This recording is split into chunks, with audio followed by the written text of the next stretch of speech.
We've all faced specific pandemic-fueled challenges in the past 2 years, and daters aren't any different. Last year, we were forced to date through screens or not at all. This year, we had a hodgepodge of varying desires and COVID mandates, as we all attempted to navigate dating through a seemingly endless pandemic. Given the ride the last couple years have been, what will 2022 bring us in terms of finding love? Dating experts have a few predictions, including a continued use of virtual dating, a push towards serious relationships for some and non-monogamy for others, and an emphasis on mental health and vulnerability. Virtual dating will stick around, and VR dating is on its heels. Video dates, a cornerstone of early pandemic romance, are likely here to stay, said Logan Ury, director of relationship science at Hinge. Even with in-person dating on the table, possible variants notwithstanding, Hinge users often use a pre-date call or video chat as a vibe check. According to data gathered from over 5,000 global Hinge users in December 2020, more than half, 65% of users planned on incorporating video dates in the dating process, and Ury said Hinge has seen this expectation come to life. Findings from Match's 2021 Singles in America survey tells a similar story. Of the 5,000 Americans aged 18 to 75 surveyed, 71% said a video date helped determine if they wanted to meet in person, and 63% said they'd feel more comfortable on a first date if they video chatted before the meetup. Voice features have also been popular on dating apps and in the broader tech world. In addition to adding video components during those initial pandemic days, dating apps also invested in audio features. Bumble added audio messages in late 2020, and Hinge implemented voice prompts for profiles this year. The pandemic really helped us all pay attention to the importance of audio and the importance of voice, Ury said.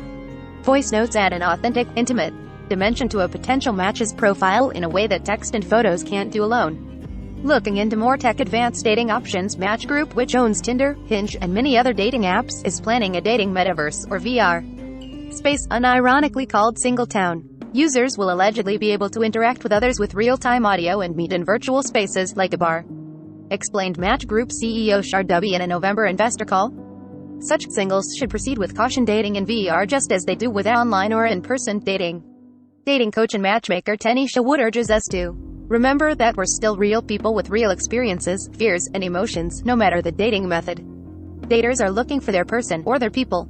As figurative or literal existential crises tend to do, the pandemic forced us to reflect on what we want out of life.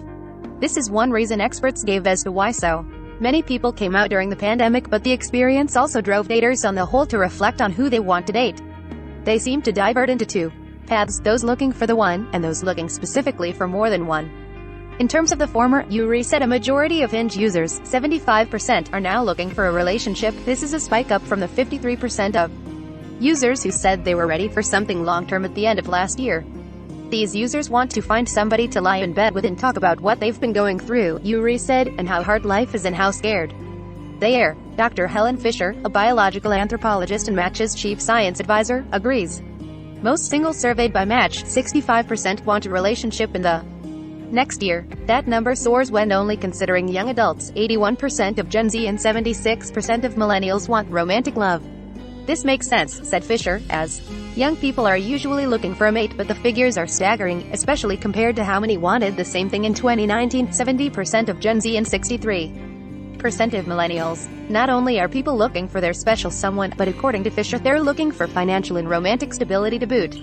More singles want a partner at an equal or higher income now than pre-pandemic, 86% in 2021 compared to 70% in 2019. The same is true for education level, 89% compared to 79% over the same time period. More singles want a lifetime partner that's emotionally mature, 83%, than physically attractive, 78%. I've never before used the word historic, and this is a historic change in dating, Fisher said. What people are really looking for now is emotional maturity. Some daters are also looking for a non-monogamous experience.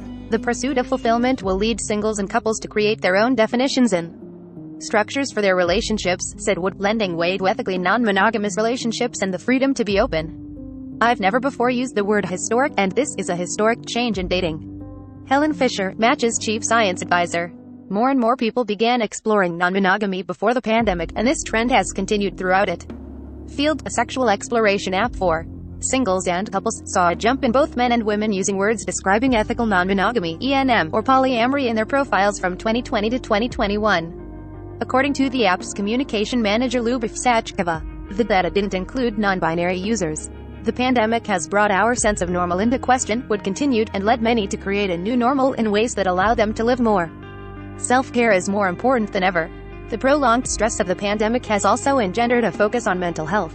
While there's a burgeoning mental health crisis in the U.S., most participants in the Singlest in America survey, 65% told Match they got her at taking care of their mental health in the last year, 73% said they got her at prioritizing what's important in their lives. Urey predicts mental health will be increasingly important to daters in 2022. A whopping 91% of Hinge users would prefer to date someone who goes to therapy, according to stats gathered from over 8,000 users this November. A smidge under 89% are more likely to go on a second date with someone who mentions therapy during the first. This is especially interesting considering that only 8% of Hinge users surveyed feel comfortable mentioning therapy when meeting someone new. Given this information, Urey urges people to be open and vulnerable about how they're caring for their mental health. We are afraid to be vulnerable and bold about what's really going on for us, Urey explained, but actually, when we share that information, people like us more. People feel more drawn to us, more curious about us, safer with us, and more likely to bring up their own mental health struggles. In 2022, don't be afraid to divulge how you're taking care of yourself. A whopping 91% of Hinge users would prefer to date someone who goes to therapy. Throw the hardball. In keeping with being transparent, Urey also predicts daters will be more forward about what they want from dating. She called this upfront approach hardballing. An example Urey gave of hardballing is saying this on the first date: "Hey, I've been dating for a while and I know I want to get married and have kids eventually. What are you looking for?" It's not demanding a certain answer from someone, she explained, but it's being very honest and vulnerable from the beginning about what you want and asking the other person what they want. There's already evidence that this is what people want. In Tinder's Future of Dating report this March, their number one prediction was that daters would be more honest and authentic moving forward. Mentions of the word anxiety in bios shot up 31% between 2020 and 2021, further punctuating the mental health discussion. A more recent survey of over 1,000 U.S. users from the app Coffee Meets Bagel this fall said that 79% find themselves being more open and honest with matches now than pre-pandemic. Moving into the new year, daters are solid about what they want and are more than willing to express it than before. While the pandemic taught us we can't predict everything, the experts and data hint that in 2022, we'll run towards our desires with a newfound openness.